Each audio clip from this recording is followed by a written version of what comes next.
Madame, Monsieur, bonjour ou bonsoir, tout dépend de l'endroit d'où vous nous recevez. En ce dimanche, à l'occasion de ce nouveau numéro du jury du dimanche qui reçoit Monsieur Mamadou Ibra Kane, qui est journaliste et également président du Conseil des diffuseurs et éditeurs de presse. Merci beaucoup, Monsieur Kane, d'avoir bien voulu accepter notre invitation. Bonjour, Hassan. Heureux de cette invitation. Heureux de me trouver également dans les locaux d'une télévision qui a désormais fait son chemin et qui compte dans le monde médiatique sénégalais.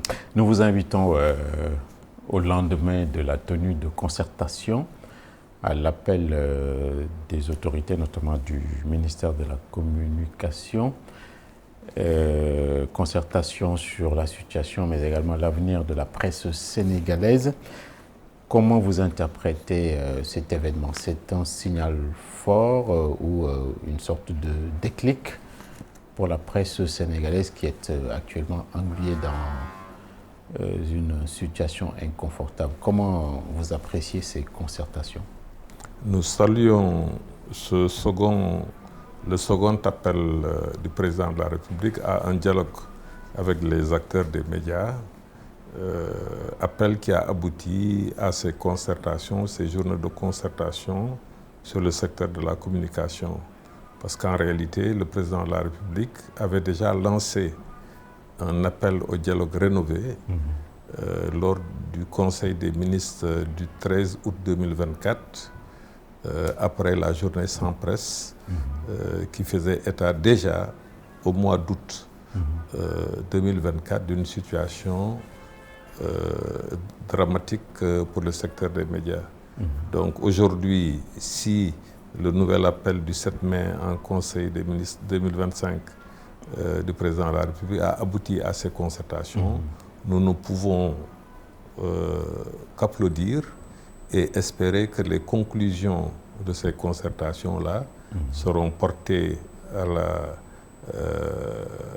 la connaissance du président de la République qui avait demandé ces concertations. D'accord. Et quelles sont ces conclusions? Quelles sont les plus fortes que vous avez Les retenues? conclusions les plus fortes, nous avons discuté avec notamment le directeur de la communication, parce que le ministre de la Communication était absent, et nous avions dit qu'il y a des questions urgentes qu'il faut résoudre parce que la situation économique et sociale des entreprises de presse est simplement catastrophique. Ces questions urgentes portent sur le fait que les créances dues par l'État du Sénégal aux entreprises de presse n'ont pas été honorées depuis 2022. Donc 2022, 2023, 2024, sans ces revenus-là, c'est une sorte d'asphyxie économique. De la même manière, nous avons demandé le rétablissement des contrats de publicité avec les entreprises de presse privée, parce que l'État au Sénégal représente 70% des annonces dans la presse privée. Et donc de ce point de vue-là, sans cette manne de l'État, nous sommes limités dans le cadre de notre mission de service public. De la même manière, depuis que le nouveau régime est en place, depuis 15 mois maintenant, il n'y a eu aucune subvention aux médias qui ait été versée. Donc au titre de l'année 2024 et 2025, il n'y a pas eu de distribution de ce que l'on appelle l'aide à la presse. De la même manière, nous sommes en accord avec le ministère de la Communication pour que le secteur des médias, avec le ministère de la Communication, puisse participer à la réforme du Code général des impôts et du Code des marchés. Donc ce sont les quatre questions urgentes que nous avons posées, et questions qui dépassent les compétences de notre ministre de tutelle, mais qui va beaucoup aider à à leurs solutions, mais questions arrêtées qui seront portées simplement au président de la République, qui a fait convoquer ces journées de concertation pour qu'il prenne les décisions politiques en la matière. D'accord, vous parlez d'urgence, donc ça ne peut pas attendre. Les décideurs, les autorités doivent donc réagir immédiatement, sinon... Absolument. Je parle d'urgence. Tous les Sénégalais savent aujourd'hui que beaucoup d'entreprises de presse sont endettées, faute de ressources, faute de recettes. Ces entreprises-là sont menacées de liquidation judiciaire parce que tout créancier peut demander la restitution de ce qu'on lui doit et pour cela peut ester en justice en vue de la liquidation de l'entreprise défaillante pour que les biens qui seront saisis puissent payer les dettes de cette entreprise-là.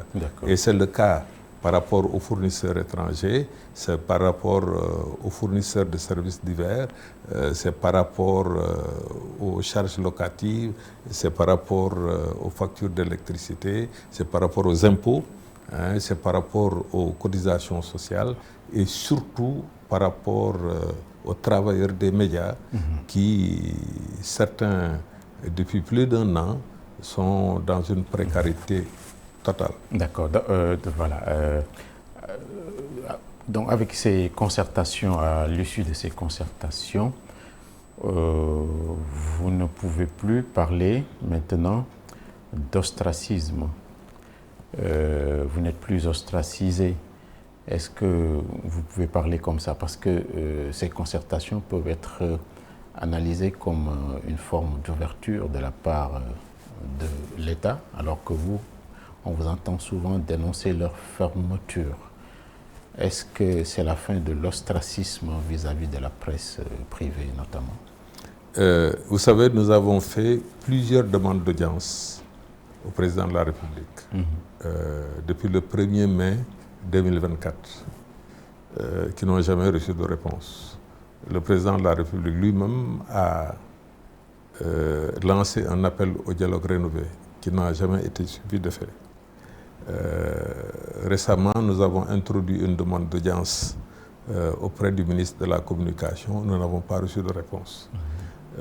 Nous estimons que, comme l'a fait le président de la République lors du Conseil des ministres du 7 mai, un dialogue est nécessaire avec les acteurs de tous les secteurs.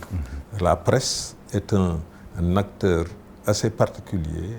Il faut nécessairement que le nouveau régime discute avec des acteurs de la presse et c'est heureux que ces concertations-là se soient tenues et nous espérons, comme l'ont d'ailleurs demandé les acteurs des médias lors des concertations, instaurer un dialogue permanent avec les acteurs des médias parce que ce ne sont pas seulement des patrons de presse, le patronat de la presse, mais il y a également d'autres acteurs. Il y a les travailleurs, il y a les jeunes, il y a les techniciens, il y a les photographes, il y a les femmes. Il faut discuter avec les acteurs des médias et ce ne sera qu'un bien, disons, pour le Sénégal. D'accord. Donc après ces concertations, la tenue d'un conseil interministériel ne se justifie plus. Sinon, on tomberait dans des débats interminables parce qu'on peut rappeler également qu'il y a... Nous sommes un patronat. Ce n'est pas nous qui guidons l'agenda de l'État. La forme que l'État voudra choisir pour que les questions, des solutions soient apportées aux questions de la presse, ça c'est au président de la République, à son gouvernement, de définir les modalités. Sauf que les problèmes de la presse sont des problèmes transversaux qui touchent plusieurs ministères.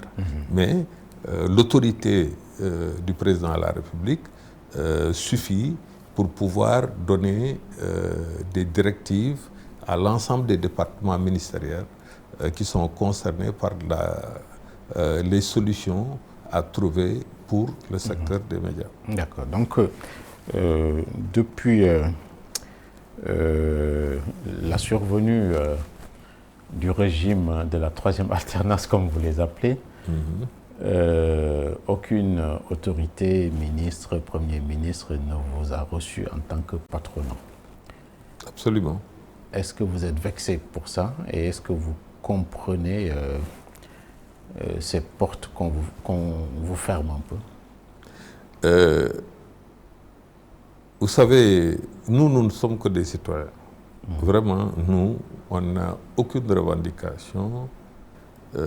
Si nos gouvernants décident de dialoguer avec nous, comme l'a demandé le président de la République, c'est une très bonne chose pour la démocratie, c'est une très bonne chose pour le renforcement de la stabilité politique et sociale.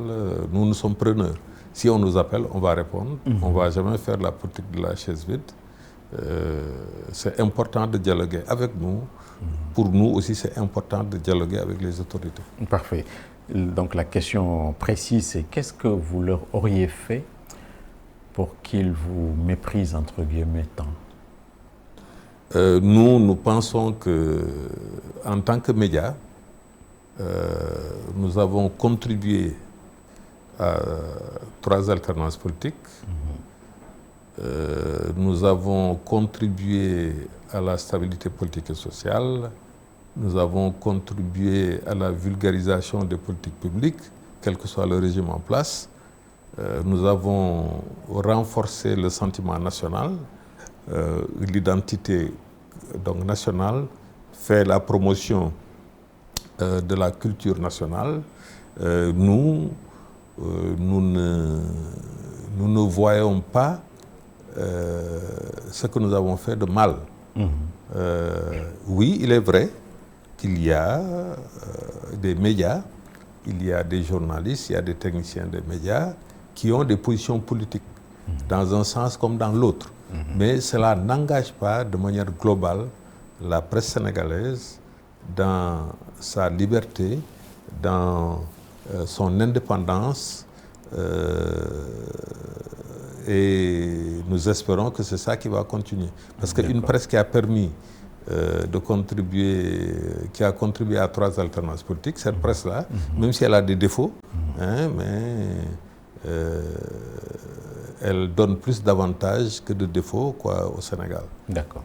Il suffit simplement d'encadrer cette presse pour qu'elle soit véritablement républicaine, qu'elle soit libre et indépendante et surtout viable économiquement. Il y a aussi les jeunes reporters, la convention. Les jeunes reporters qui vous ont coiffé un peu sur le poteau parce qu'ils se sont fait recevoir par Monsieur le Président de la République à l'époque. Qu'est-ce qui se passe? Il y a un conflit de génération entre jeunes et anciens reporters. Qu'est-ce qu'il y a entre vous et les jeunes reporters? Les jeunes reporters sont des travailleurs des médias. Vous n'êtes pas sans savoir que la population du Sénégal, à 75% à moins de 35 ans. Donc nous avons une population essentiellement jeune, quel que soit le secteur, y compris donc dans le secteur des médias. Que le président de la République réponde à une demande d'audience ou bien accorde une audience à la Convention des jeunes reporters et ne réponde pas à une demande d'audience qui a été formulée, une première qui a été formulée et répétée plusieurs fois depuis le 1er mai 2024, ça c'est son agenda. C'est lui, le président de la République, c'est lui qui gère son agenda comme il veut. Mais sauf que les reporters n'existent que s'il y a des entreprises de presse, s'il y a des patrons de presse, et ce sont les patrons de presse qui déterminent les conditions des jeunes reporters comme des autres travailleurs des médias. Et nous pensons qu'il est très utile de discuter avec le patronat de la presse avant même de discuter avec des jeunes reporters. D'accord, donc c'est un manque de sensibilité quand on ne vous reçoit pas en tant que patronat. Oui, c'est-à-dire que, vous savez, c'est nous qui créons les richesses, c'est nous qui créons les emplois. Et s'il y a des politiques à définir, s'il y a des politiques à réaliser, il faut nécessairement parler avec les acteurs des médias, en premier lieu ceux qui créent les richesses, qui font leurs investissements, qui mettent des milliards de francs CFA dans le secteur de la presse, les ignorer, ça rend le Sénégal ingouvernable parce qu'il y a un pan très important de la société sénégalaise qui n'est pas prise en compte. D'accord, c'est une aberration. Aujourd'hui, je rappelle que nous recevons M. Amamadou Ibra Kane, qui est le président du CEDEPS ici au Sénégal. Quel état des lieux feriez-vous de l'état de la presse? On n'a pas besoin de rajouter que la situation est sombre et même assombrie de plus en plus. Quel est l'état des lieux des médias sénégalais aujourd'hui, notamment du point de vue économique? Oui. Il ne faut pas se cacher. La situation de la presse sénégalaise, ce 21 juin 2025, est catastrophique. Les entreprises sont endettées. Quasiment beaucoup d'entreprises sont en réalité en situation de faillite. C'est pourquoi elles sont poursuivies pour payer leurs dettes vis-à-vis de leurs créanciers. Il y a de très sérieux créanciers, notamment au niveau international. Par exemple, si vous prenez le secteur de la presse écrite, la presse écrite ne peut pas fonctionner sans l'approvisionnement en papier journal. C'est plusieurs milliards de francs CFA par an. Les dettes se sont accumulées depuis le Covid-19. Il y a des créances vis-à-vis des impôts. Au 31 décembre 2023, il y avait 10,5 milliards de dettes fiscales de toutes les entreprises de presse, les entreprises de presse publiques et les entreprises de presse privée, liées au fait que depuis le Covid-19, quasiment, nous n'avons plus de revenus, malgré, disons, tous les efforts qui ont été déployés. Il y a des dettes énormes vis-à-vis des travailleurs des médias. Parce qu'une entreprise de presse, ce ne sont pas seulement des journalistes et des techniciens des médias. Nous avons du personnel administratif, nous avons du personnel technique, nous avons du personnel d'appoint. Et tout ce personnel-là, depuis 15 mois, que le nouveau régime a coupé le robinet, comme on dit, vit des drames atroces.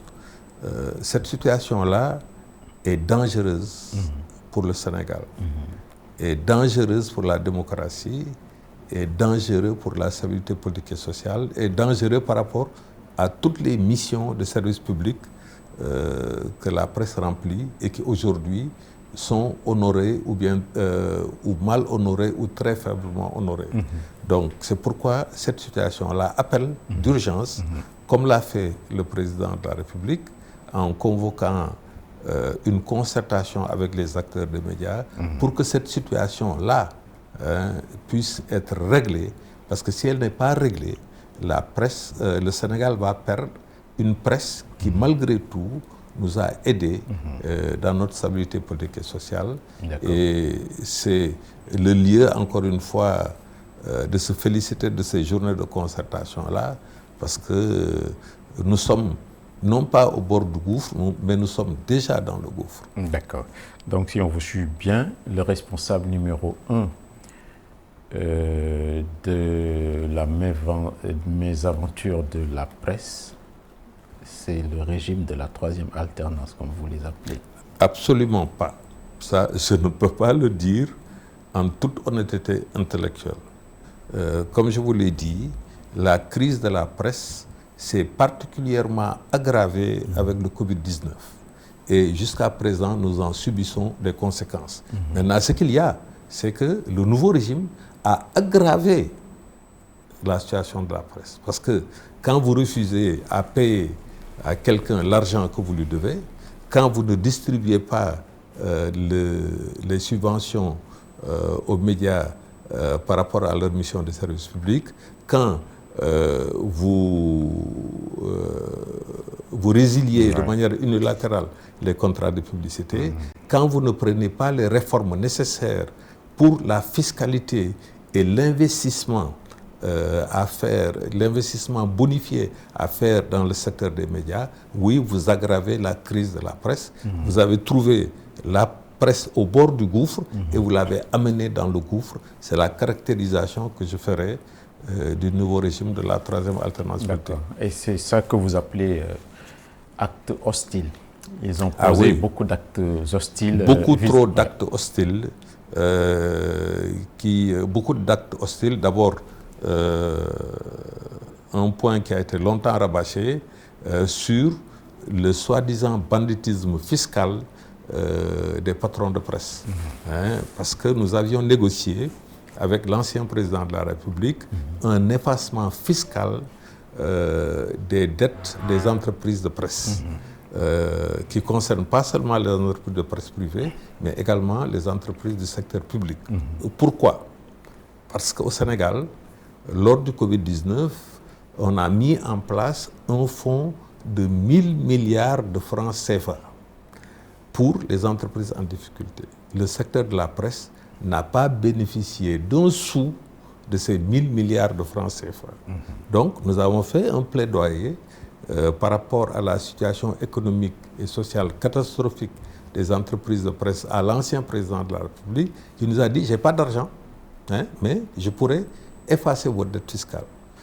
10,5 milliards, c'est à peine 1% d'un fonds de 1000 milliards de francs CFA.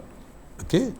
C'est pour vous dire. Et pourtant, vous savez que c'est nous qui avons contribué grandement à la lutte contre la pandémie.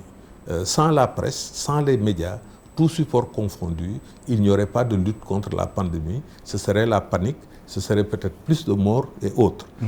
Et donc, nous pensons que nous sommes un outil essentiel de tout État et il faudrait donc préserver la presse. Donc, le premier acte hostile, c'est de ne pas reconnaître l'effacement fiscal. Le deuxième acte hostile, je peux vous en citer. D'accord, non, on a compris. Tout à l'heure, vous parliez de papier pour le journal. D'ailleurs, il y a Paul Valéry qui disait que la lecture du journal est ma prière du matin. Est-ce qu'il y a toujours ces réflexes-là? Le papier journal, ça, c'est avec le numérique, là, ça n'a pas d'avenir. Vous-même, vous avez mis fin en 2024 à vos publications, les journaux sportifs quotidiens. Vous êtes malin parce que vous avez senti le mauvais vent venir, etc. Donc, je veux dire qu'il y a un drame social derrière toutes ces fermetures. Pour parler de vous, chez vous, c'est combien d'emplois qui ont été perdus?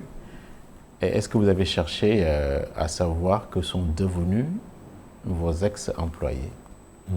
Je rappelle que vos journaux, c'était Stade et Sunu Lamb. C'est ça. Vous avez posé plusieurs questions à la fois. D'accord. Ouais. D'abord, il y a une reconfiguration des supports médiatiques. Le Sénégal, pour la plupart, nous sommes, en termes de support média, nous sommes encore au XXe siècle.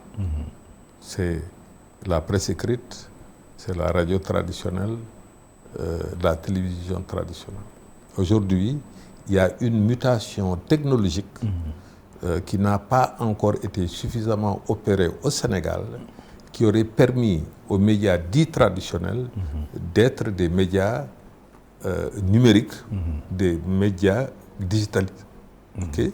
Ça, c'est l'absence de vision autant des entrepreneurs des médias que de l'État lui-même, qui aurait dû aider ces entreprises-là à faire leur mutation technologique en finançant le numérique. Okay? Et sur la disparition de vos publications. Oui. Parce que bon, j'ai posé beaucoup de questions en même temps, mais pour moi, la question la plus importante, c'est ça. Qu'est-ce qui sont devenus vos ex-employés? Oui, d'abord, il y a eu une suspension de parution des quotidiens Stade et Sunulam, qui étaient de très grands tirages de la presse sénégalaise. Donc, longue suspension. Hein. Oui, longue suspension parce que c'est depuis le 3 août 2024. Donc, ce n'est pas une fermeture définitive? Ah non, absolument pas. Nous sommes des journalistes et nous espérons pouvoir travailler dans le domaine que nous couvrons. Okay? Donc, vous aviez perdu combien d'emplois là-bas? Enfin, j'ai fait perdre combien d'emplois? Vous avez ruiné combien d'emplois même, on peut dire? Je n'ai pas ruiné, je ne suis pas un média qui est financé sur des fonds publics, je ne suis pas un média qui est financé par des lobbies, j'ai un média qui est financé par le travail que nous réalisons. Et nous avions la force d'avoir un très fort lectorat, mais le coût de fabrication du journal était un peu supérieur aux recettes que nous avions uniquement par la vente à l'exemplaire. Comme les recettes publicitaires se sont amoindries, très grandement même amoindries, donc nous avons été obligés de suspendre la parution en attendant que nous puissions avoir un modèle économique, de nouveaux supports qui puissent rendre le journal rentable, les journaux rentables. Malheureusement, compte tenu de la cessation, même temporaire, de parution de ces journaux-là, au total, au niveau des journalistes, c'est une vingtaine de journalistes, un personnel d'appoint également de 20 personnes environ, parce que ceux qui sont chargés de la distribution, de la commercialisation, etc., ça fait à peu près 40 personnes. Et c'est un drame que de perdre, même ne serait-ce qu'un emploi. Si on a été obligé, ce n'est pas de gaieté de cœur, mais nous ne pouvions plus demander à des mères et des pères de famille de venir travailler, alors qu'à la fin du mois, nous n'allons pas leur payer des salaires. Ce que vivent la plupart des médias actuellement, avec près d'un mois d'arriérés de salaire, et nous pensons que cela est intenable. Donc nous avons arrêté, disons, l'hémorragie, en espérant que nos anciens travailleurs, avec les compétences qu'ils ont pu très facilement se caser dans d'autres médias. D'accord. Et pour la presse en général, vous avez fait un peu les études d'impact de la crise. Combien d'emplois sont menacés ou ont été même pulvérisés par cette crise? Nous avions fait en 2020 déjà une étude sur l'impact du Covid sur le secteur de la presse. À l'époque, donc l'étude avait montré qu'il y avait une perte de recettes de 70 à 90% selon les supports de recettes du chiffre d'affaires. Sans spécifier même le secteur de la presse, tout secteur qui aurait des pertes de chiffre d'affaires de cet ordre-là, 70 à 90%, ce sont des secteurs qui sont en faillite. Okay? Malgré tout, on a pu résister. Et cette perte de chiffre d'affaires-là, qui n'a pas pu être restaurée depuis 2020, c'est ça qui fait que les entreprises de presse n'ont plus suffisamment de moyens pour payer les charges salariales, les charges sociales, les charges médicales. Et c'est pourquoi aujourd'hui, sur la base uniquement d'estimation, nous avons plusieurs centaines d'emplois qui ont été perdus, d'autres emplois qui sont devenus très précaires, d'autres emplois qui, même s'ils sont rémunérés, ne sont pas payés à la fin du mois. Pour certains, ça fait quasiment un an. Des cotisations sociales ne sont pas ou très peu payés, c'est-à-dire pour la retraite, pour les accidents de travail, la couverture maladie n'est quasiment pas honorée. Vraiment, c'est un secteur qui est de désolation par rapport et aux entreprises et par rapport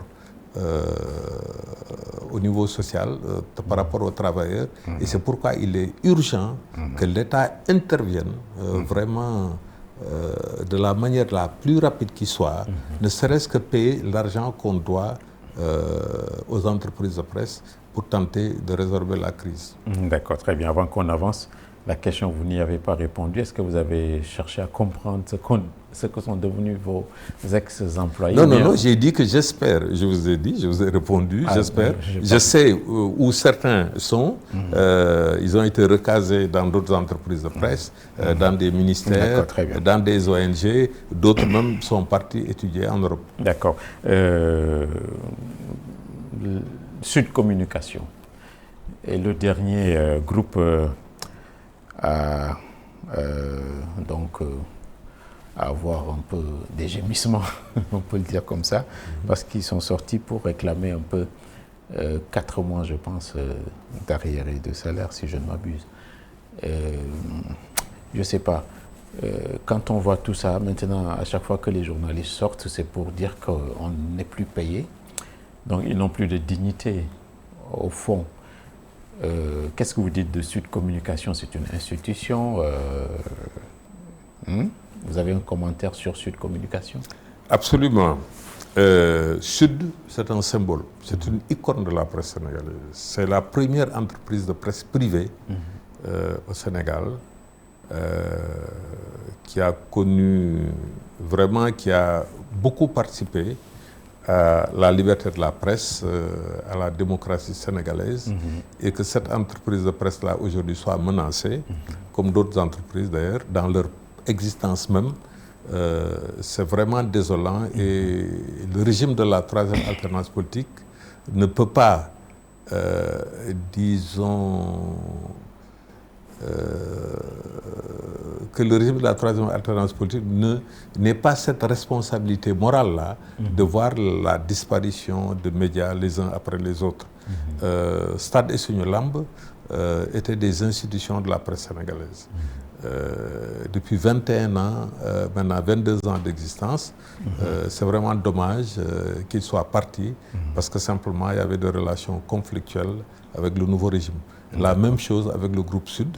Je veux simplement dire que le groupe Sud est formidable, avec seulement 3 ou 4 mois d'arriérés de salaire, mais ce n'est absolument rien du tout par rapport aux autres. Donc ils ont vraiment su résister et nous pensons qu'il n'est pas encore trop tard si le nouveau gouvernement règle l'ardoise qu'il doit aux entreprises de presse privée, ce sera une grande bouffée d'air, pas seulement pour Sud, mais toutes les autres entreprises de presse privée, y compris même publiques.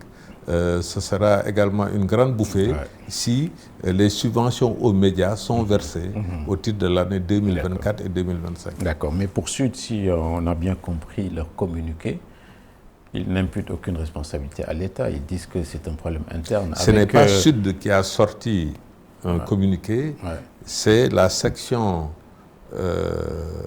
du SYNPICS, la section syndicale qui a sorti un communiqué. C'est ce que je voulais dire. Voilà. Et oui, non, eux, ils se désolent du fait qu'ils ne sont pas payés. Ce sont des travailleurs, ils sont en droit de réclamer. Que le management n'est pas bon à l'interne. Ce n'est pas aux travailleurs de dire quel management doit avoir une entreprise. OK? Parce que celui qui a mis ses fonds, son argent, des milliards de francs CFA dans une entreprise de presse, ce n'est pas un de ces travailleurs qui va lui dicter qui on doit mettre à la tête de l'entreprise ou pas. Okay? Si ce travailleur-là n'est pas content, il n'a qu'à aller chercher ailleurs. Il n'a qu'à créer sa propre entreprise de presse, aller chercher des millions et des milliards pour créer un média. Mais ce qu'il faut reconnaître, oui, les travailleurs ont le droit de réclamer leur salaire. Sauf qu'aujourd'hui, l'entreprise n'est plus à même, à cause de l'asphyxie économique imposée par le nouveau régime de la troisième alternance politique, ne serait-ce que recouvrer l'argent qu'on lui doit en termes de contrats honorés et qui n'ont pas été payés, et en termes également de subventions aux médias qui n'ont pas été distribuées. D'accord, très bien. Donc c'est la seule consolation que vous leur apportez. À qui? Aux travailleurs? Voilà, aux travailleurs, parce que vous défendez un peu le patronat maison là-bas. Non, mais je défends aussi les travailleurs. Moi-même, je suis un travailleur. Moi-même, je suis un journaliste. Ok?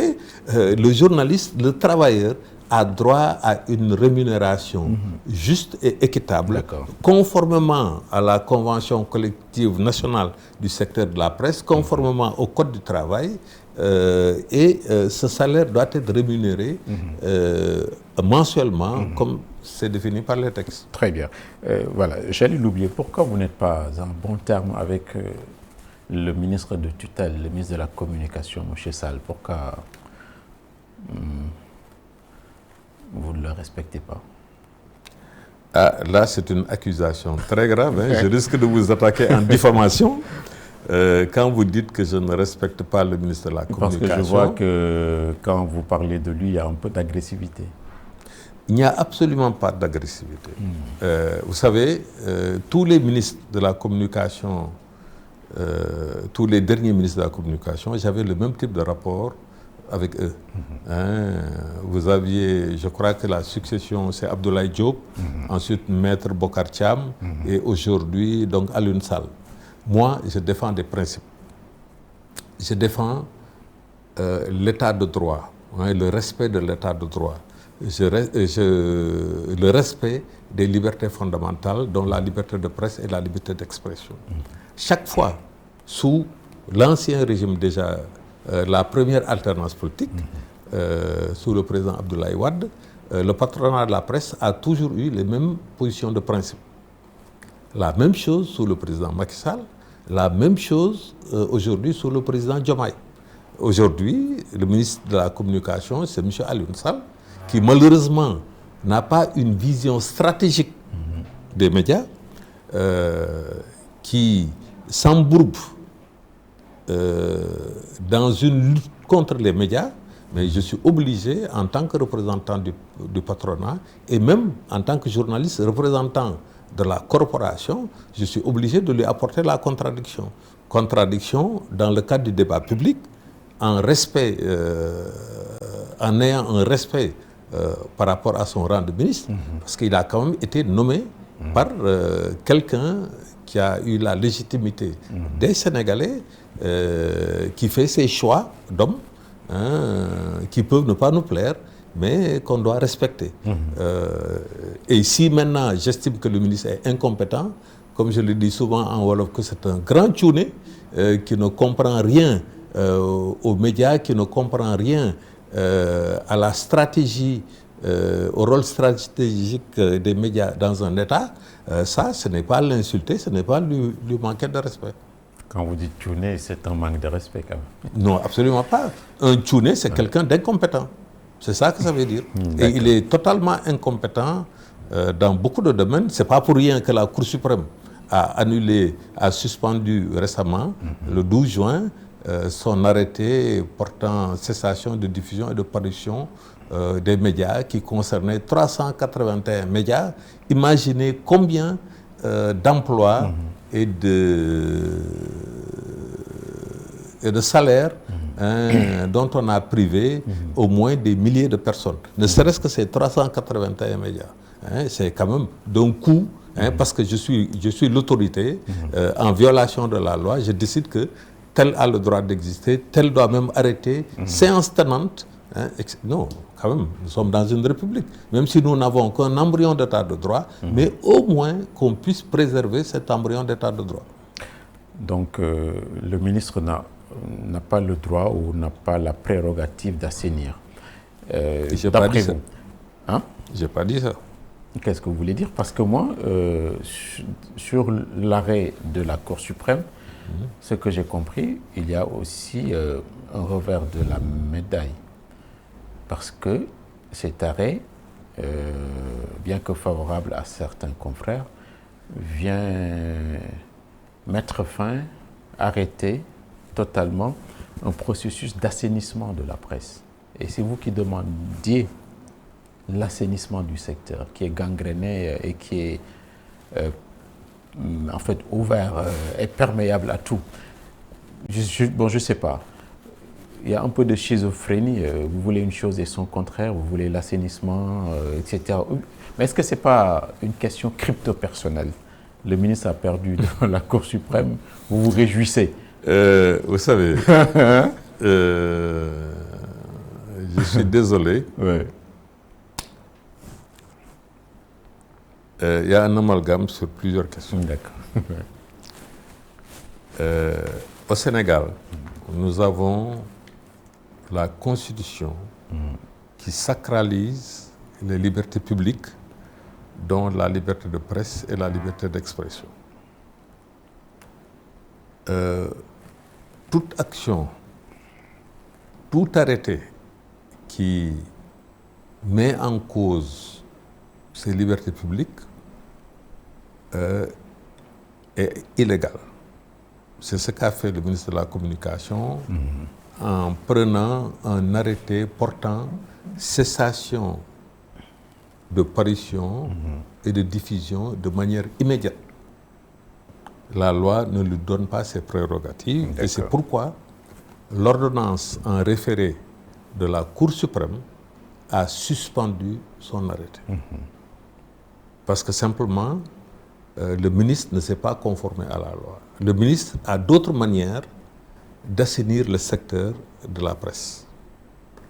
Assainissement que nous encourageons parce que nous avons été nous-mêmes à la base d'amendement du projet de code de la presse en 2009 pour assainir le secteur de la presse. Assainir du point de vue de l'accès à la profession, c'est ça qui a amené la carte nationale de presse, du point de vue de l'introduction du concept d'entreprise de presse dans le code de la presse, parce qu'avant, dans la loi 96-04, on ne parlait que d'organes de presse qui n'entraînaient pas une personnalité juridique, n'entraînaient pas certaines obligations sociales, etc. etc. Donc, nous voulons l'assainissement, mais nous ne voulons pas l'arbitraire. Quand on fait l'assainissement, qu'on le fasse dans le cadre du respect de l'état de droit, qu'on le fasse dans le respect de la Constitution du Sénégal qui garantit la liberté de la presse. On ne peut pas vouloir museler la presse d'une signature en prenant des arrêtés portant cessation de diffusion et de parution, ou bien même en établissant des listes officielles de médias reconnus par l'État. C'est contraire à la Constitution du Sénégal. Après, il a reculé, le ministre de la Communication, que je qualifie de tchouné, d'incompétent. Il a pris une deuxième liste où il a dit des médias conformes au code de la presse. Ce n'est pas à lui de déterminer la conformité ou non. Il y a d'autres structures pour cela. Donc il s'est embourbé d'ailleurs dans ces listes-là, où il disait qu'il allait sortir une troisième liste, enfin définitive, etc. Il n'a pas à sortir de liste. La loi ne lui donne pas ces prérogatives-là. Il doit simplement enregistrer les médias. Un point, c'est tout. C'est ça la compétence que lui donnent les lois et règlements. D'accord, très bien. Moi, je me demande encore, comment voulez-vous qu'il s'assoie avec vous alors, et que vous, en tant que patronat, vous lui parlez de cette manière, sur ce ton? Il ne va jamais vous recevoir. Vous savez, un homme d'État prend de la hauteur. OK? Mais vous aussi, vous devez prendre de la hauteur. Oui, non, mais moi, tout ce que je fais... un peu... Je ne modère pas, parce que... est-ce que vous savez les drames que vivent les mères de famille et les chefs de famille depuis 15 mois? Des gens qui n'ont pas de salaire, des gens qui sont expulsés de leur logement, des gens qui voient leurs enfants interrompre leur scolarité parce qu'on n'a pas payé la facture. Est-ce que vous vous rendez compte? Des enfants qui sont malades, des femmes qui sont malades et qui ne peuvent pas être soignés. Et ça, vous voulez que, sous le prétexte de je ne sais quoi, que je ne dise pas cette réalité-là et que je ne pointe pas la personne ou les personnes, ou le gouvernement, le ministre, le gouvernement, le président de la République qui sont responsables de ça. Non, ce serait de la lâcheté. Moi, je ne suis pas lâche, je qualifie les choses telles qu'elles sont. Maintenant, un gouvernement, un régime gère des citoyens. Moi, je suis un citoyen. Toutes nos autorités peuvent me convoquer et je vais leur répondre. OK? Et je vais leur donner la déférence qui sied à leur rang. Hein? Mais ça ne va pas m'empêcher de dire les choses telles qu'elles sont. Si le ministre de la Communication est incompétent, qu'il prenne un arrêté qui est en toute illégalité, qu'il sorte des listes en toute illégalité, mais je le dis. Et je le dis que c'est un incompétent. D'accord. Oui. Mais je crois quand même que c'est un peu excessif parce que... C'est excessif, mais les drames que vivent là, les gens là, ils sont excessifs. Mais personne ne le dit. Celui qui doit le noter ou le classer, c'est celui qui l'a nommé, mais pas vous peut-être. Non, non, nous les citoyens sénégalais, on a le droit de se prononcer sur l'action de nos gouvernants. OK? Et c'est ça que je fais. Et en plus de ça, je suis chef d'entreprise, je suis chef du patronat de la presse sénégalaise. Mais je parle au nom de la presse sénégalaise et je peux même parler au nom de tous les acteurs des médias parce que la situation que nous vivons aujourd'hui est intenable. J'observe que vous manquez de diplomatie. Vous savez, quand vous êtes à l'article de la mort, vous ne parlez plus de diplomatie. Aujourd'hui, la presse sénégalaise est à l'article de la mort. Nos nouveaux gouvernants n'ont... Parce qu'on n'a jamais subi une telle répression de la part d'un régime, y compris des deux précédentes alternances. OK? Et pourtant, la situation était très difficile. Il y a un étouffement fiscal, une asphyxie économique, il y a une négation juridique de l'existence même des médias. D'accord. C'est quand même très brutal, c'est très violent. Et vous voulez que je me taise par rapport à ça?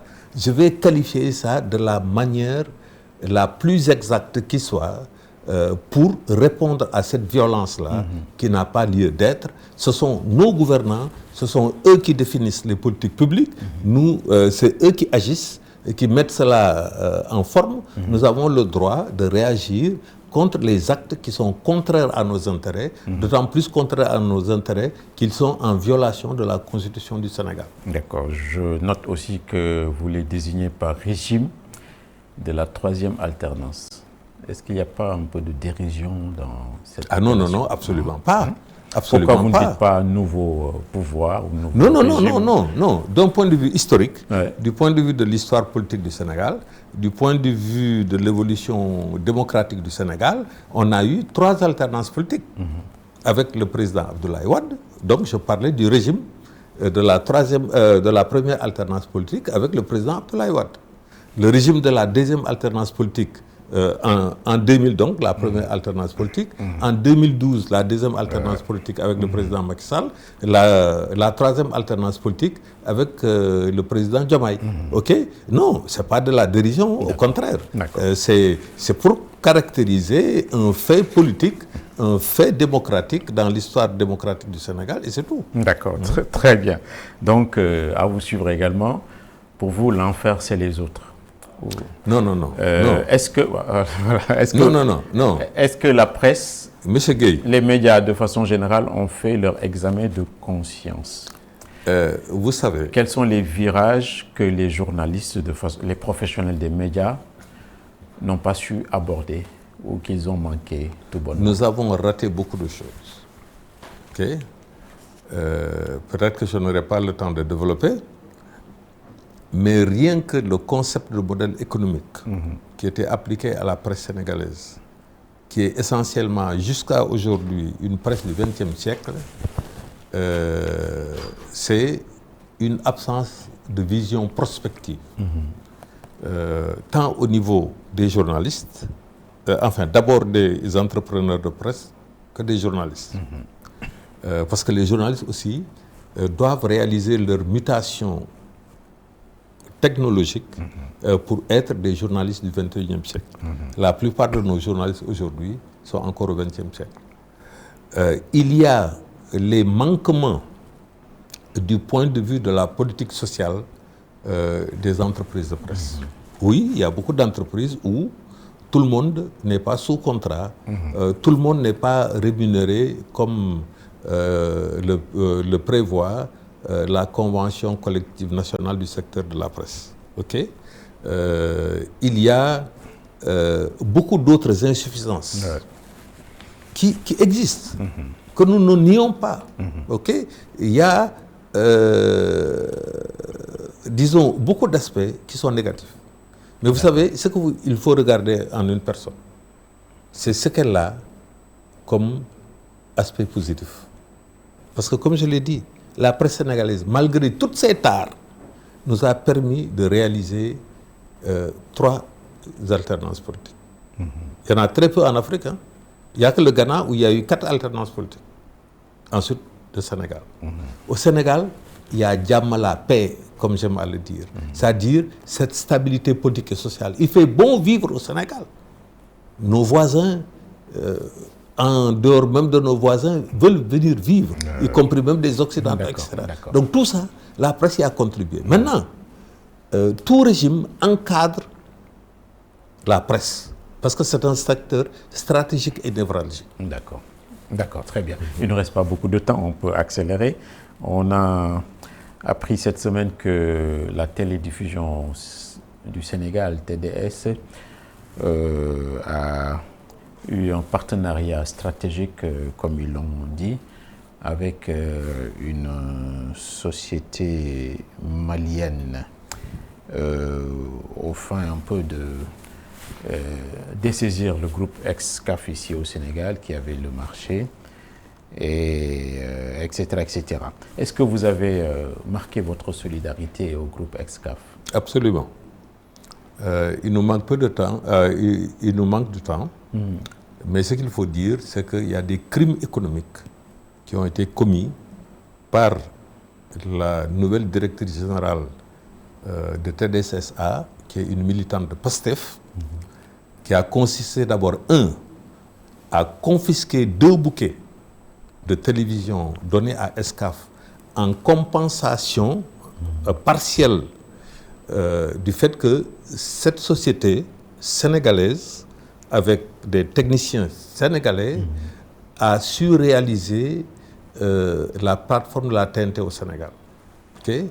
C'est la seule société africaine qui l'a réussi dans les 54 États africains. Donc, en toute illégalité, TDSSA, la nouvelle directrice générale, a confisqué ces 2 bouquets. Le deuxième crime économique contre Excaf et contre la presse sénégalaise de manière générale, contre les télécommunications sénégalaises, c'est qu'en violation des conventions qui stipulent que c'est Excaf qui a le droit de commercialiser les décodeurs, en toute ignorance, en toute incompétence, la nouvelle directrice générale de TDSSA est allée signer avec une compagnie malienne, oui, qui est membre de l'UEMOA, oui, qui est membre de la CEDEAO, mais en violation de la loi. OK? Donc, où même est la défense de l'intérêt national, ou d'abord la défense de la loi. Donc, quand je caractérise aujourd'hui ces actions de la directrice générale de TDSSA et que je parle de crimes économiques contre le Sénégal, ce n'est pas parce que je suis violent, je caractérise la vérité. Vous comprenez? Donc nous avons besoin, ce régime de la troisième alternance politique là, doit pouvoir discuter avec les acteurs, mais d'abord doit avoir une compétence pour comprendre les enjeux. Il ne s'agit pas d'interdire à un média de paraître. OK? Tout média qui s'exprime, c'est bon pour la pluralité. Une entreprise qui a des intérêts qui sont sauvegardés par la loi, mais on n'a pas le droit de venir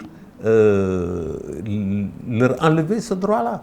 Donc c'est pourquoi la situation est très difficile. Depuis 15 mois que dure la troisième alternance politique. D'accord, très bien. Il y a encore 2 autres questions. Il y a l'Assemblée nationale, vous êtes journaliste, citoyen sénégalais, où un député, Guy Marius Sagna, pour ne pas personnaliser, a soulevé quelques lièvres, notamment quelques privilèges que les gens sont en train de se passer entre eux là-bas en tant que députés. Ça vous interpelle ou ça vous Ça m'interpelle en tant que journaliste. Ouais. Ok. Je parle au nom de toute la presse. Dites quoi? Non, je dis que c'est bon que nous, médias, nous parlons de tout ce qui concerne le débat politique, le débat économique, le débat culturel, le débat religieux, etc. Nous, on ne prend pas part. Moi, je ne vais pas prendre part pour Guy Marius Sagna, ou bien contre ceux, il fait des accusations, mais je vais rendre compte de ces accusations-là et des réponses faites par ses détracteurs.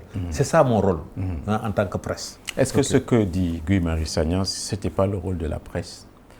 La presse ne fait plus d'investigation. Non, la presse peut faire des investigations, mais sans pour autant prendre des positions. D'accord, très bien.